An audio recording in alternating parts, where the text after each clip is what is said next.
Breaking Taboo Podcast with your host, Serena Sun, Season 2, a podcast series centered around all things mental health. Hi, everyone. This is Serena Sun with Breaking Taboo. Welcome to our latest episode of our podcast. And today I'm very happy to welcome Karen. We will be talking all about divorce and breaking the taboo around divorce, which is definitely a very taboo topic and a topic that I know many people wonder about, but don't often speak about, even for those who are going through divorces, because it's such a tough thing to go through, So today we will be answering some questions and diving into some rather controversial topics. And again, this is a second part of our IG Live. So if you're curious about the IG Live, please check us out on Instagram at Breaking Taboo, and you can find the first half of our conversation there, dealing all with divorce and how to talk to children about divorce and family structures surrounding divorce. So there's a lot there as well. But for now, we will talk about other things. I am here with Karen McMahon, and Karen is a certified relationship and divorce coach and founder of Journey Beyond Divorce. She began divorce coaching in 2010 after recognizing that the pain of her divorce led her on a transformational journey into incredible new life. Karen leads a national team of divorce coaches in supporting men and women around the world to be calm, clear, and confident as they navigate divorce. Karen is the host of the acclaimed Journey Beyond Divorce podcast, co-author of Stepping Out of Chaos, Turning Pain to Possibility, creator of JBD's exclusive 12-step divorce recovery program, and leads a nationwide team of JBD coaches. So, wow, amazing that you do so much. How are you doing today? I'm doing great. Thank you so much for the invitation. Yes, of course. And like I said, we had just spoken a little bit earlier and dived into many great topics. And there were a few questions that I had in my mind that, I thought we'd save for the podcast because I knew that it would turn into a much longer conversation. But, in speaking about the taboo around divorce and just, how much stigma there is, there is one thing that I definitely want to talk about, which is the cultural differences, right? And the cultural aspect of how strong this taboo is and how divorce is looked upon in different cultures. So that's something we didn't get to talk about before in the IG Live, but definitely I think culture in itself plays such a huge role on the way that we live our lives, on our psychology, on even how therapy can be conducted. So it's a kind of rather controversial topic in therapeutic practices today, but there is an aspect of multicultural awareness that therapists need to be aware of as well. So now in dealing with divorce, in the US, where divorce is over 50%, right? Divorce and separation in the US compared to a lot of other countries, let's say like Eastern, in the Eastern part of the world where divorce is so small and it's really, there's a lot more taboo around it. I just kind of want to open up the conversation around what you think and what you've seen around how divorce is treated in different cultures and how have you helped people navigate that? Yeah, so we actually have had a decent amount of experience working. Sometimes it's international divorce and people are here in the States, but as you said, from different parts of the country. So like a couple of the places from the Philippines, people with an Asian background, like there's just a lot of areas where you're raised with beliefs. We're all raised with beliefs. Some of them are expansive, some of them are limiting. And so a limiting belief that comes from certain cultures is going to leave those individuals feeling that much more guilty, shameful, feeling that taboo.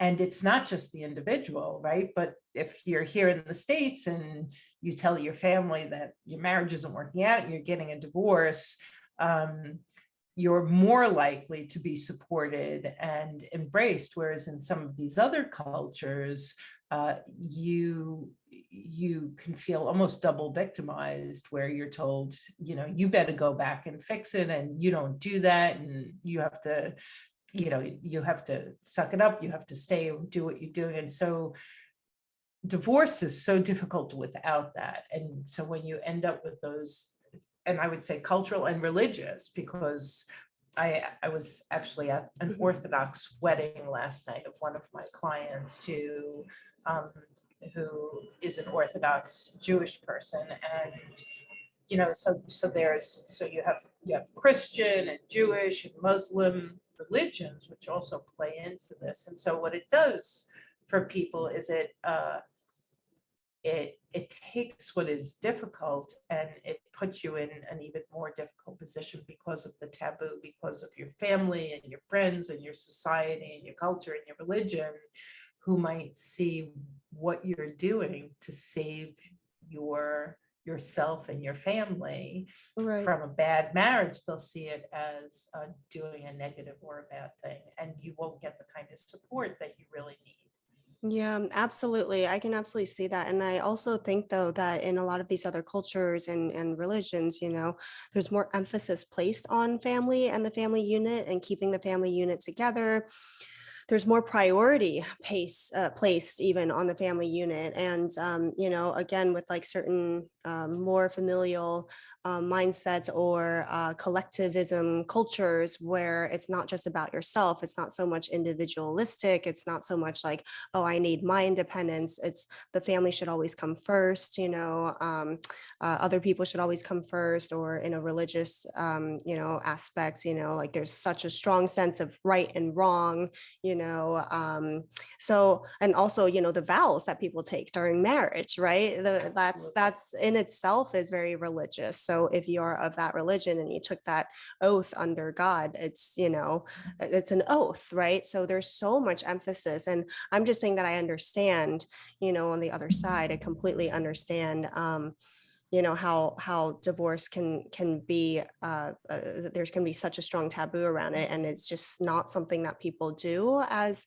often as people in the Western culture. And I'm not going to say that it's better or worse, but it's just like very, very different. And I think that's something that people often, have to think about too, is like, what is this person's background? Like, what is the, and even then it gets really rhetorical, actually, because even then we can talk about like what is acceptable and what is not acceptable in a relationship, right? What are grounds for divorce? And even that is different. Absolutely. Based on cultures, right? Very, very enormously different. Yeah. And so what one person might be like, that's like completely unacceptable, that's ridiculous, that's grounds, might be actually quite mainstream and typical in a religious or cultural situation. And I like to say, Serena, that us at Journey Beyond Divorce, we are not big advocates of divorce. Divorce is a really hard thing. And our deepest desire is that the work that we do with individuals going through divorce will help lower the divorce rate in second and third marriages. Oh, that's so great. Yeah, because what happens, and I think this is really important, is if you go through your divorce, and you truly believe you're divorcing the problem, you're going to meet him or her in a different body. You're going to rinse and repeat. And 7 years down the road, about 7 years after the honeymoon's over and you've settled in, you're going to go, holy shit, what does this keep happening to me? And so our desire is to help people. If you find yourself on this path, it's not one we encourage, but it's necessary for a lot of people, then do the kind of work that's going to help you emerge healthier in all of your relationships and able to find and manifest healthy love, so that should you marry again, divorce is not even in the cards. And currently right now, second and third marriages have higher and higher percentages of divorce, right? I don't know if you know any statistics around that. I believe that if it's 50 first, it's close to 60, and then it goes up from there for third. And you would go, well, geez, why would that be? Like, wouldn't you think that people getting married for the third time got it right? But when you truly believe you're divorcing the problem. And I heard someone say, I was like, so what do you think the issue is? And it's like, I just keep picking bad women. And it's like, oh, so it's the problem is them. Not in the Absolutely. picking, but in the women, right? And I could have said, well, I hate to tell you this, but you're going to get divorced again. Like you're right. So the problem is with both people, and those divorce rates are heartbreaking. They really are heartbreaking, and we would like to be part of the part of bringing them down. Yeah, and I'm curious, how do you, if somebody comes to you like that and says that, like, how would you help them? Well, what we do when you're going through a divorce, and especially if you're the one who decided, but even if you're not, once you come to terms with it, it's very normal and easy to see the faults of your spouse, to focus on them. They may be really glaring, they're really sticky, they're really obvious.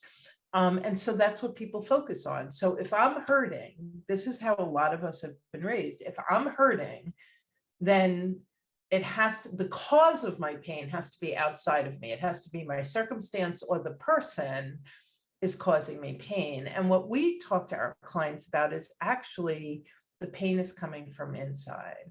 And so if you're hurting, that person might be poking at your triggers or your tender underbelly, but your triggers were there before you married them.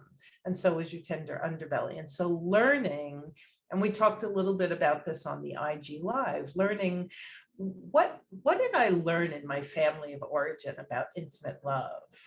I grew up in an Italian family with screaming and yelling, and a dad who was passive aggressive and didn't say very much. And a mom and dad who fought, sometimes loudly and sometimes not. What do you think I went out and married? I married what I knew. We marry what we know. Even if we consciously say, and I did, my dad's an alcoholic, I absolutely do not want to marry an alcoholic. I'm going to go out and I'm going to marry a workaholic. I'm going to marry a pothead. I'm going to marry someone who has that same emotional unavailability. And so what we do with our clients is we say, well, since you have to go through this anyway, let's figure out what you brought to the table, behaviors that served you really well that you want to hold on to, ones that weren't so great that you want to let go of, and maybe new ones that you want to bring in. And let's use the pain of divorce. And let's use the pain of divorce to grow possibility and to help you become healthier and better in relationship. And we have found that when clients focus on that, number one, they feel so much more empowered, because when you focus on him or her or the courts, you have no power there. It's very frustrating. And so you feel more empowered, and you end up being more confident because you feel yourself improving yourself. So when you go to meet with your attorney and talk about what you want as a settlement, you're clear, you're calm, you're confident. And that's what we want to help people do. And you emerge healthier, which is vital. They emerge healthier as they're going through the divorce. That's quite something, because so many people get so down and traumatized and go the opposite, and they become unhealthy as a result of going through a divorce. It can be a very difficult time. So the fact that you can help people become healthier while they're going through the divorce is really amazing. I've never heard of that before, actually. Unless of course you want to do therapy, but yes. Well, so two things on that I think are really helpful. One is we have a podcast called Journey Beyond Divorce, and in it we have a series called Voices of Celebration. And I started that series because of people who entered divorce devastated, scared, and don't do that work. Our Voices of Celebration are all of our clients who said, I was devastated. I was scared to death. I thought this was the end of my life. And now I realize it's the best thing that could have happened to me. And I grew so much, and I got so healthy. And I can now see my part in it, and I can be more compassionate to my ex. And oh my God, I went to a wedding last night. I went to one of my clients' wedding, remarried, realized so much of her own stuff, met a guy who's so much healthier and more emotionally available. And this is what we do. Our desire is to help you not only heal, but to refine, so that when you go back out into the world, whether you're a single parent, you never want to date again, or you want to find love and get married, that you are the best version of yourself, and that you've used the pain almost as a crucible to refine yourself. And it's not only doable, it's one of the most fulfilling parts of what we do.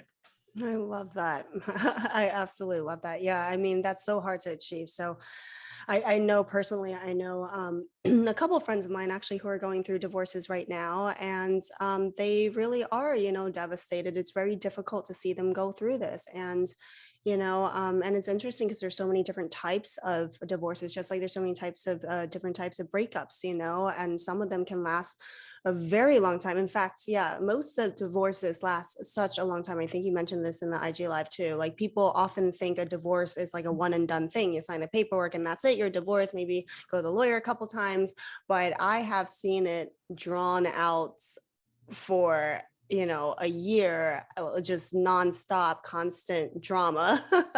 So Mine was 3.5 years. wow. Okay. Yeah. I've drawn out in 3.5 years. Wow. And the client whose wedding I went to last night was 5 years. Wow. A divorce lasting that long? Why is that? What Oh, there are divorces that last a lot longer than after 5 the form years. is signed and even after the lawyers are hired?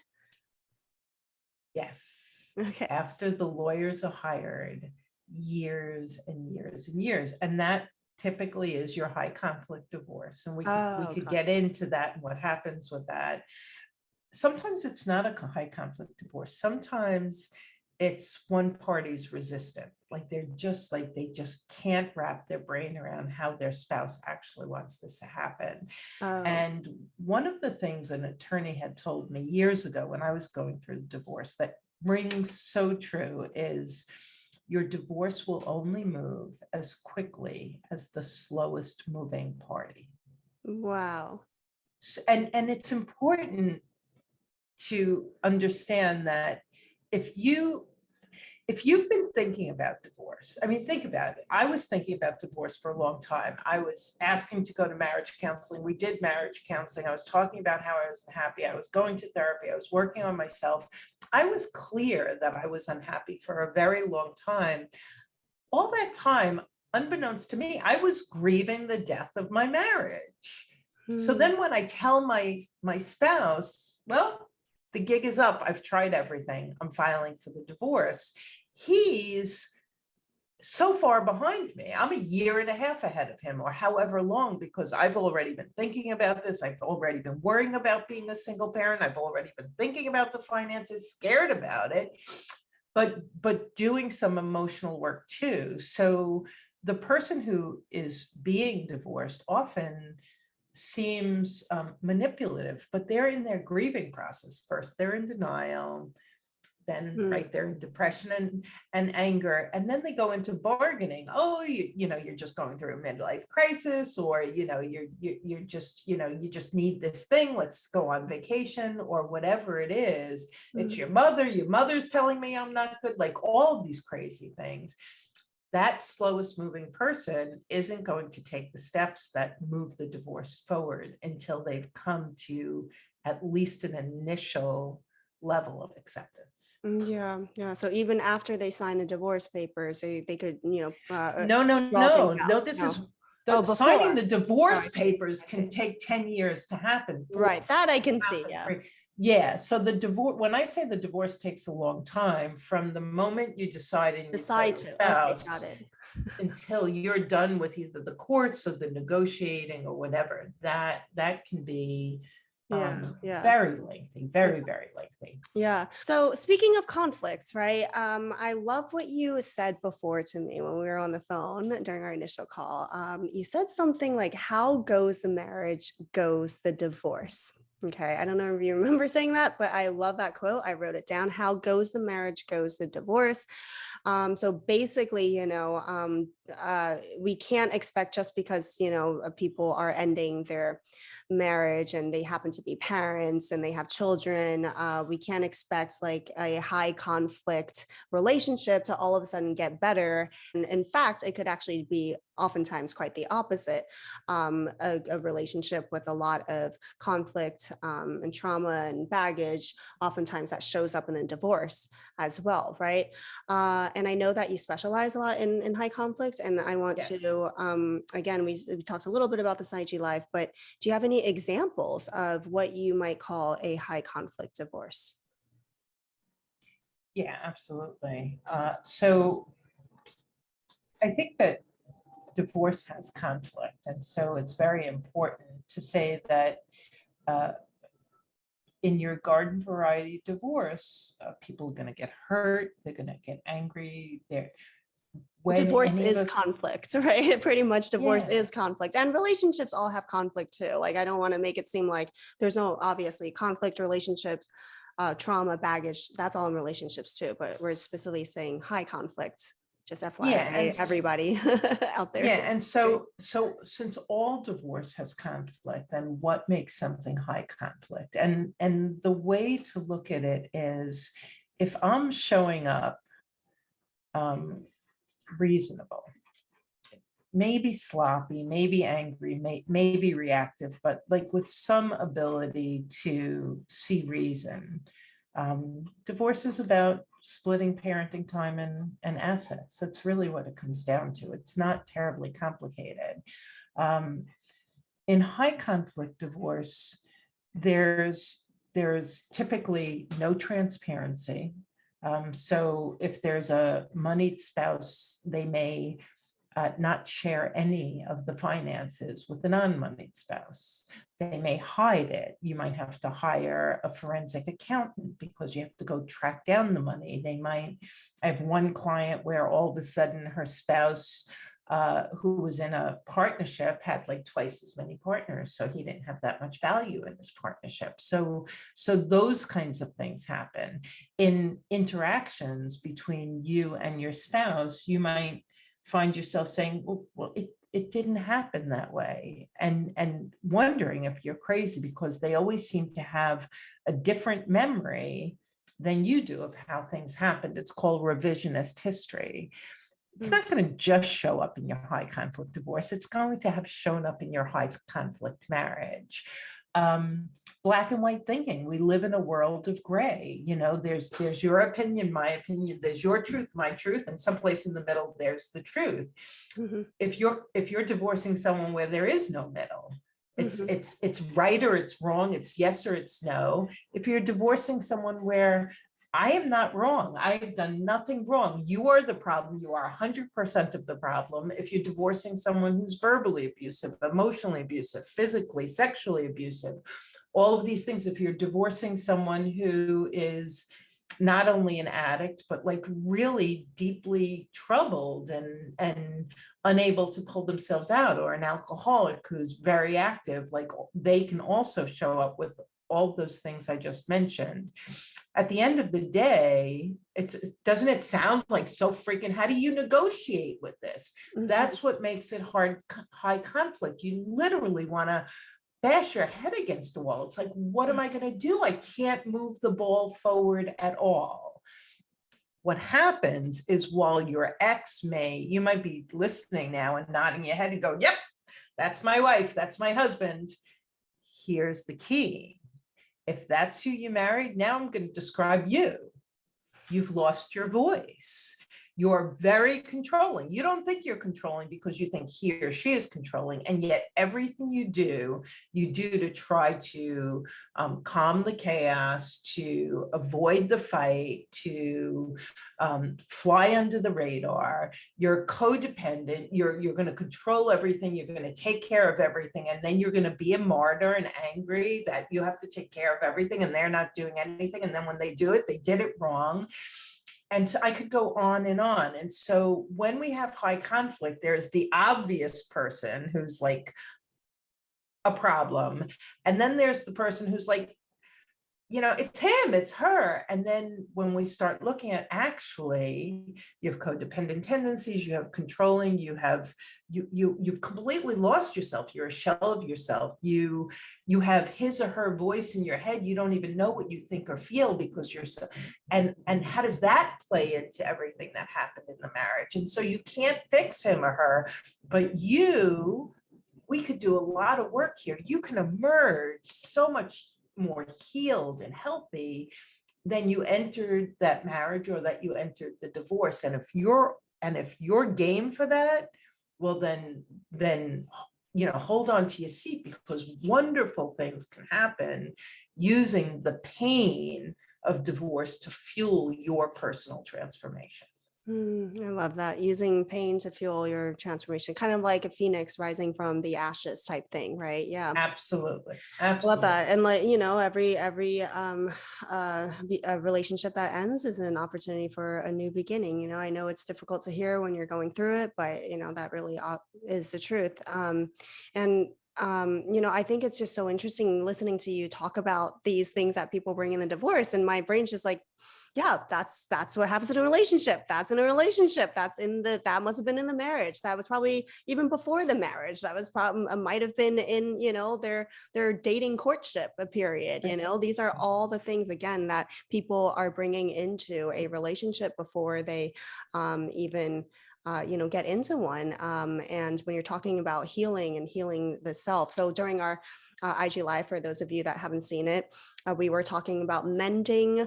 What was it, Karen? You said mending before ending, mending before ending. I love that. Mending before ending. And then also just really being able to work on yourself as an individual, even if you are going through divorce, even if you are going through couples counseling, doesn't matter. Like, you still have to work on yourself as an individual. And then always if you want to mend the relationship, it's not just about the relationship itself. It's about working on yourself as well. So that's exactly what is happening in this divorce. And oftentimes, it takes a divorce, I think, for people to realize that, unfortunately, right? It takes a very strong breakup, a heartbreak, a divorce. And I think especially for people that get married at a young age, it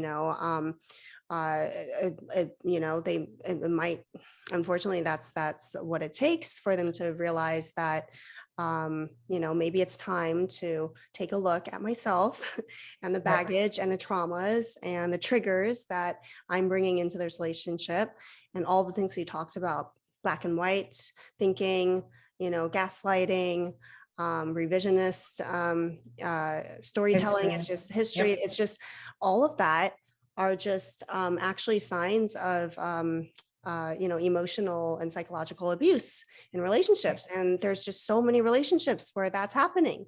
So many relationships where people are doing that and not even realizing it and destroying the relationship. So, yeah. And I think, to your point, we are talking about divorce, but you may have a lot of listeners who are in long-term relationships and not married. Divorce is hard because there's the legal, there's the children, there's the separating of finances, but all of these things are true in breakups, and a breakup can also be a breakthrough. And what I will say is, all of the things we've talked about and all of the upset, because when we get upset, we're reactive. When we're reactive, we're usually a hot mess. We're not making anything better. Every upset is a setup. And if you are in a tough place right now, and you, instead of getting so mad at him or her every time you get upset, if you start to say, if I'm upset, this is a setup for me to look in the mirror, look at my part. Why am I upset? Why am I triggered? What's my trigger? What are my triggers that make me go from 0 to 100 in a hot second, and others where I get upset, but I don't go crazy? 12-step programs say if it's hysterical, it's historical.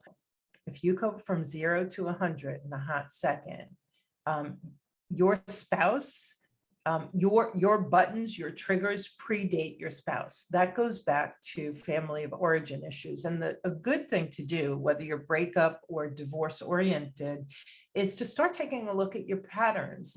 List every guy or gal you've ever dated. Where do you start seeing that, oh my God, it happened there and it happened there. I fell off my chair when I did this.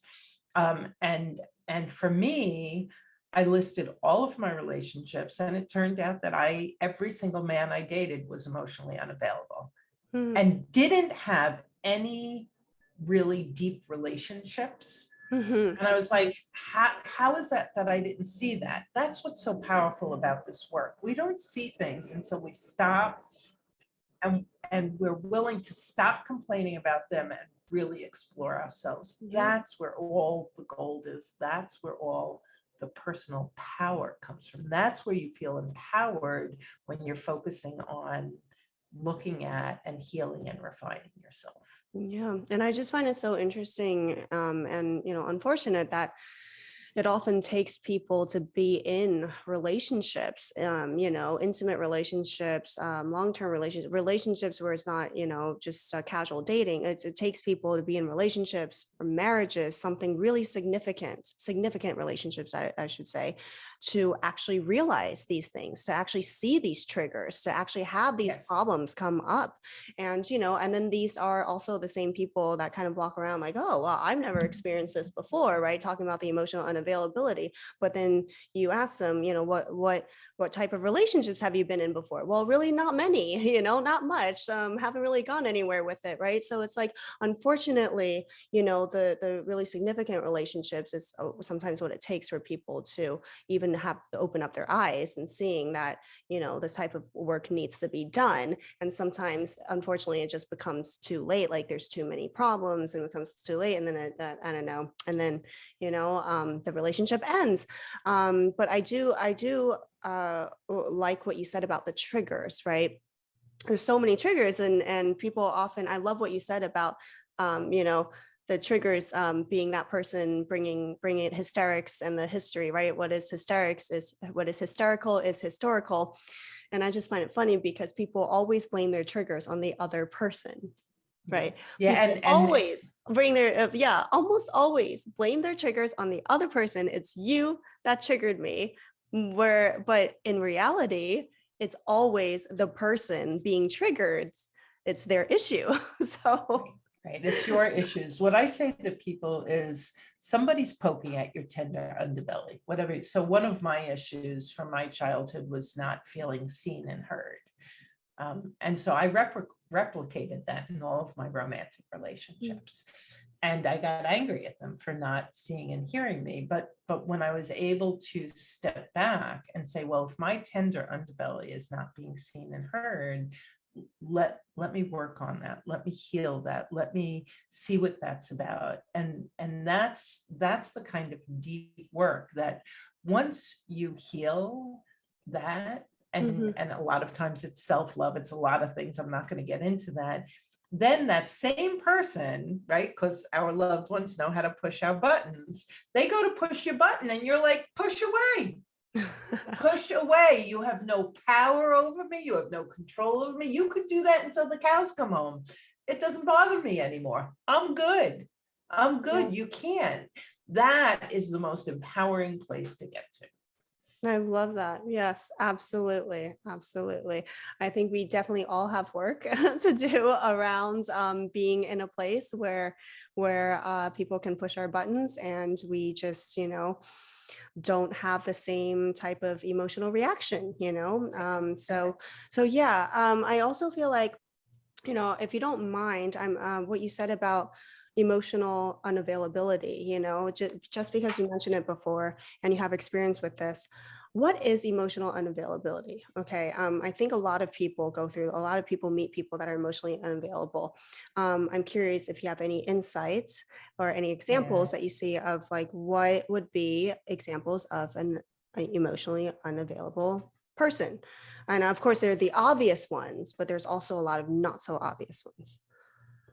One of the questions, I'm going to answer this by telling a little bit of the story. One of the questions I'll ask clients, especially the client that's devastated because their spouse wants a divorce, but they tell me the story and it's clearly an unhealthy relationship, maybe a very lopsided relationship. One person is trying so hard and doing all of the work, which is a problem.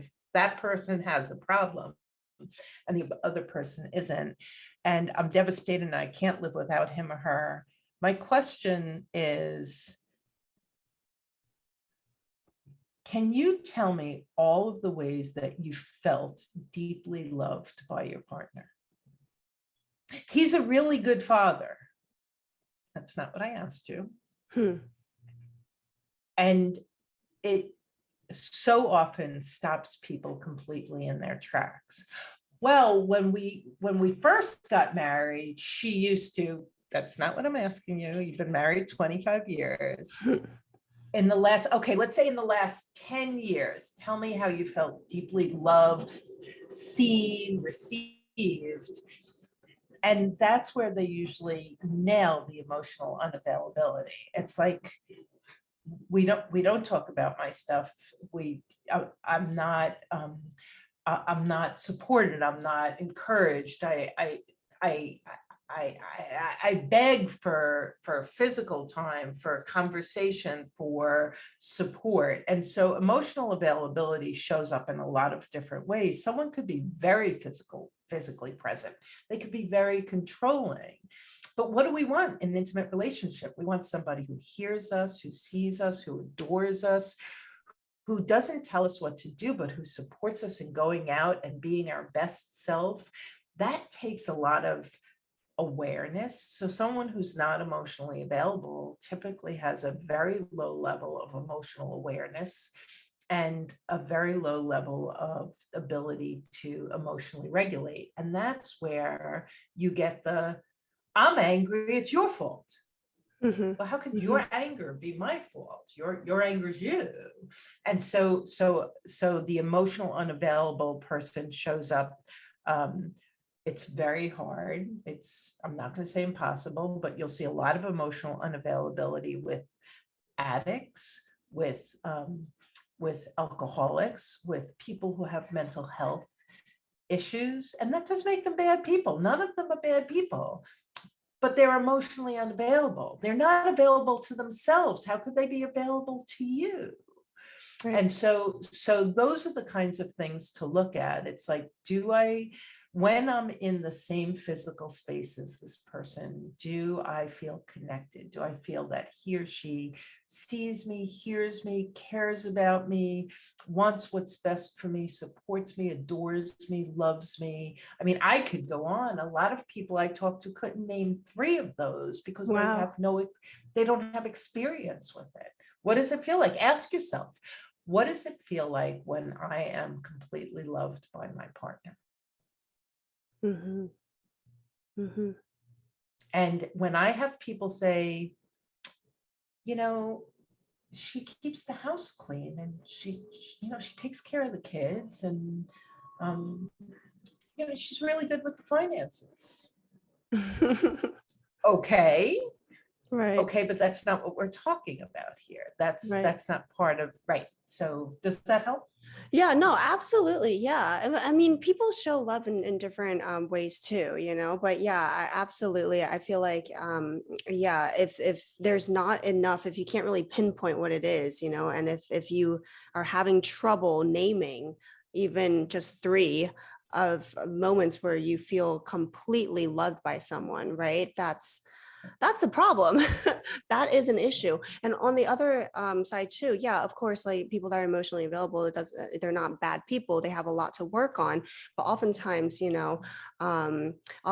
I think, there's so much that they have to work on themselves that they literally just don't have the emotional capacity to be able to give any of their emotions, their true love, per se to another person in a relationship, because, and it can come across as very selfish, emotionally unavailable people definitely, a term I hear a lot is like, this person's very selfish. And then when you get down to it, oh, it turns out that this person is emotionally unavailable because they're spending all of their energy, all of their emotions, all of their mentality on themselves. If you're listening, you have a spouse who is doing the hard work. They're going to the psychiatrist, they're taking their medication, or they're going to the 12-step program, they've got a sponsor, and they're trying to stay clean. And you love that person. I mean, those are awesome signs. You support that. You might have a time frame for yourself. I love the 12 steps. And another saying that's so helpful is keep your side of the street clean. Don't be crossing the street and telling him or her what they need to do. That's not your business. If you're married to them, you've got issues because you were attracted to somebody who had it, because we all have issues, and you're attracted to somebody with those issues. So focus on yours. Somebody who's doing all of that work typically will start showing up more available than when they're active in their addiction, or when they're not, when they're healing, doing when the they're good. work. Yeah. When someone's actually healing, then they're emotionally getting better, right? But someone Yes. who is in an emotional state themselves that is not well, they're not emotionally well. Right. It takes up so much energy for them to handle themselves that it's like, where does that, it's unfair almost to expect them to be able to give or be available to the extent that it really takes for a healthy relationship, because they themselves are not healthy. I agree with you. And I think that at the heart of so much of that is a lack of self-love. And it's like, how could I possibly pour my love into you when I'm loathing myself? And that's a lot of what is behind individuals who have that kind of work to do. And I think it's so important, very difficult, but so important to at least have a desire to find your way to have compassion. They might be very mean and hurtful to you right now, and you might be thinking, there's no way in God's green earth that I'm going to have compassion. And you might not now, but to remember that that people in those situations, they're not bad. They've got work to do, and they can be very displeasing in intimate relationship. And you may have to leave. Yeah. I've definitely been on that end of the spectrum where I also know what it's like to be with someone who is emotionally unavailable, and it's extremely hurtful to be on that Yes. end, because things that they cannot give are kind of baffling. And then, and then someone like me, who has grown up internalizing things, that's one of the things that I've worked on. And then it just becomes like, oh, what did I do to, make them da, da, da, da, da, or what did I do that I didn't deserve their love at this moment, or they didn't give me a response that I felt like I should have deserved, right? So then it can be extremely Yes. damaging. And I find it interesting when that comes across with divorce, when you see that happening in a divorce. Is it very much the same as well, like what you said, so goes the marriage, or how goes the marriage, so Yes. goes the divorce? Yes, exactly. And one of the things we work with clients a lot on is the concept of acceptance. And so you'll have clients say, I can't believe she did that thing again. And the question is, well, does she do it often? She's been doing it for 20 years. Well, then why can't you believe it? And we ask the question so that it's like, well, let's look at your delusion. Like, this person continues to show up the same. You're frustrated and angry about it, not for weeks or months, for years. And you continue to get angry. Why don't you expect it? And the reason, and not that you should accept it, but until you expect it, you can't do something different. And so that's part of the work, is when you become really clear and you stand in acceptance of what is, you actually have so many more choices about how to deal with it. When you just like, nope, tomorrow he's going to wake up and he's going to be different. How's that going to work for you? Not very well. And Right. that's, we work with people who it's like, oh my God, I've been waking up hoping that for 30 years. And Mm. now I'm getting a divorce.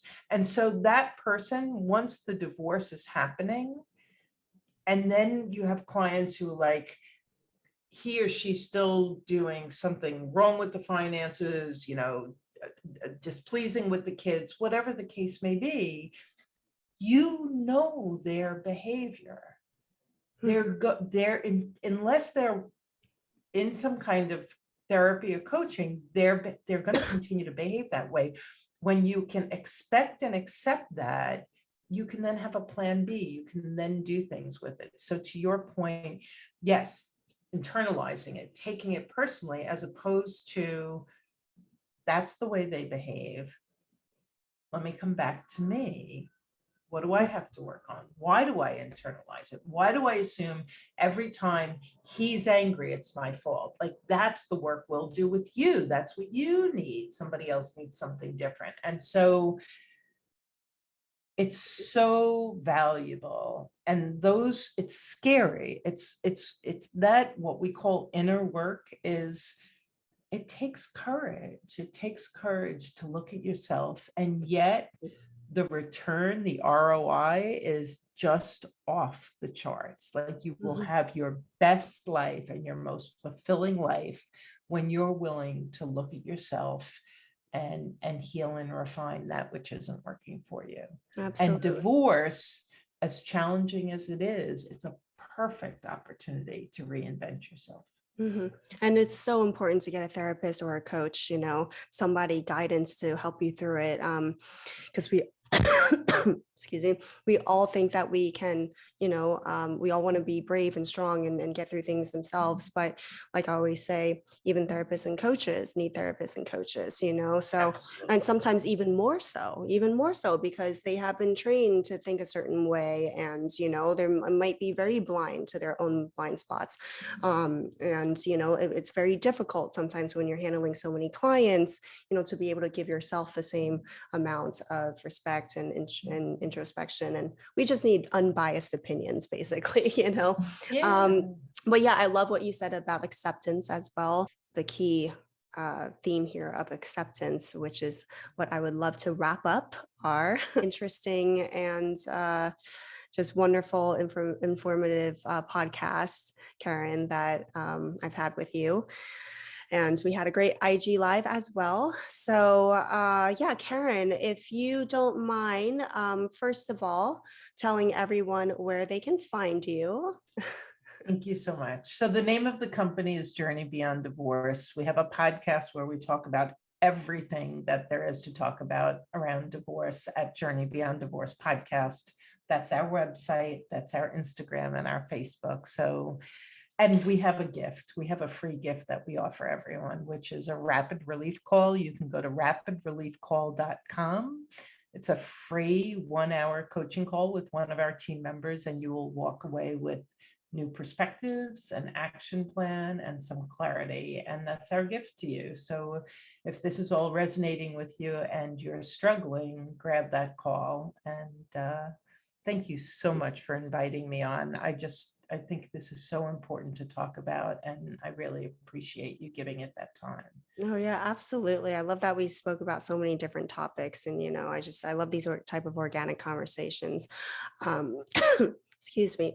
But the last thing that I wanted to ask you, similar to what I asked you before, which is, do you have any advice? So not necessarily just for people going through divorce, unless, if you want to, but just, do you have advice for people that are going through maybe a difficult time in general? Yeah.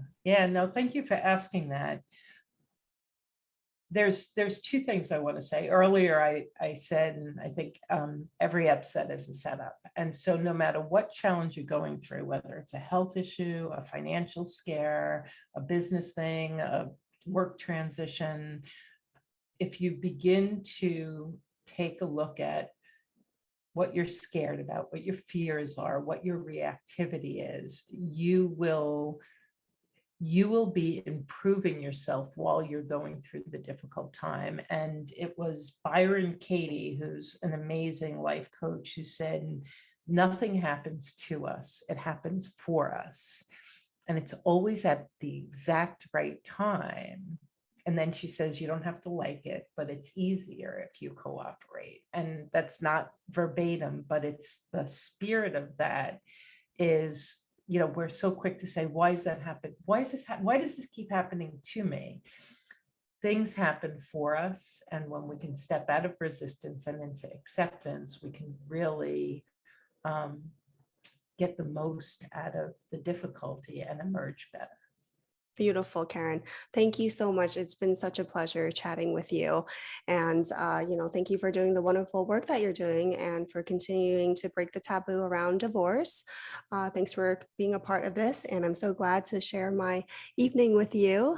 And with that said, I know you need to go to sleep. So Yes. let's all go to sleep.